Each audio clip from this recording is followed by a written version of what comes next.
I am Ferdinand Marcos, and I am the President of the Republic of the Philippines.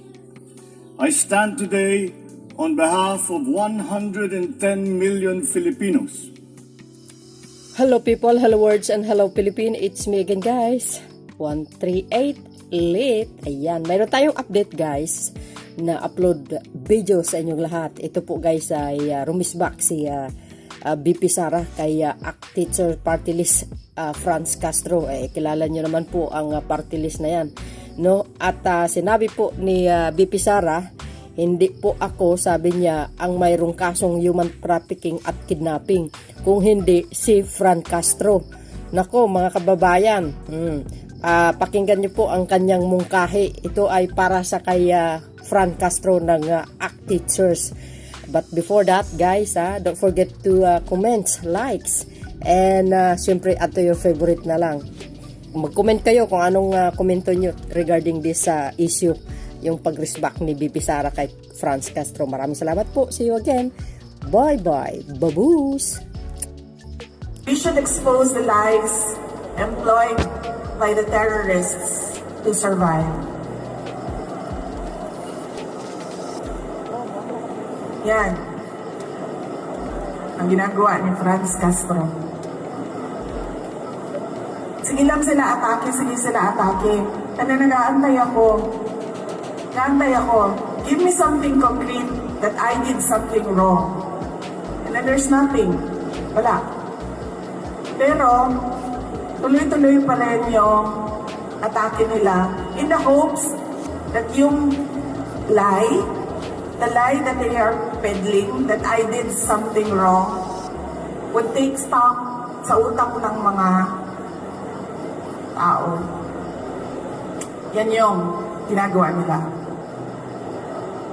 Kaya, naglabas na kami ng statement ngayon nagpasalamat na kami kay Congressman Estela Kimbo, nagpasalamat na kami kay ES, nagpasalamat na kami kay Secretary Kimbo, nagpasalamat na kami sa mga nagsasalita. Pero sinasabihan namin sila privately, huwag na kayo magsalita because there is no defending an attack that is meant to run paulit-ulit para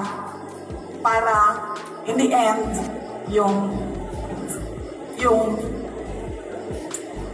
hindi totoo maging totoo sa utak ng mga tao.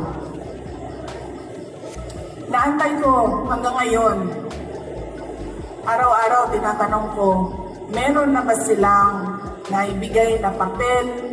Meron na ba silang na-file na kaso? Meron na ba anything to really show na merong ginawang mali ang Office of the Vice President? Wala. Pero tuloy-tuloy pa rin sila. And then pag tinatanong sila, oh, but you took out words doon sa batas.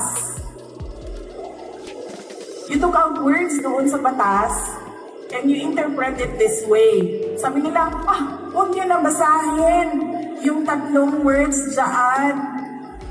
Basta makinig lang kayo sa interpretation namin. Yan ang ginagawa ni Franz Castro. Ayun. At ng buong makabayan lang. Kasi alam nila na ginagamit namin ang pera para hanapin yung connection nila sa mga NPA. Tapos sasabihin ni Franz Castro,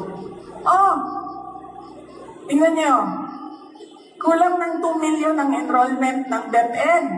Tanungin nyo si Inday Sara na saan ang 2 million na learners ng Department of Education. Kasi hanggang ngayon, kulang ang enrollment nila, ikumpara natin sa number last year. Pahanap niya sa akin ang mga bata na para bang kinuha ko yung mga bata na yan kasi kung saan-saan. And take note, hindi ako yung may kaso ng kidnapping. Hindi ako yung may kaso ng human trafficking. Si Franz Castro, kinuha niya yung mga bata dyan sa Talaingod. Kasi ililipat niya doon sa Manila para mag-rally. Siya yung may kidnapping. Siya yung may human trafficking. Hindi pa tapos ang isang buwan ng pagbubukas ng aming klase. Pinapahanap niya sa akin ang 2 million na para bang kinidnap ko yan lahat at ayaw ko sila mag-aral.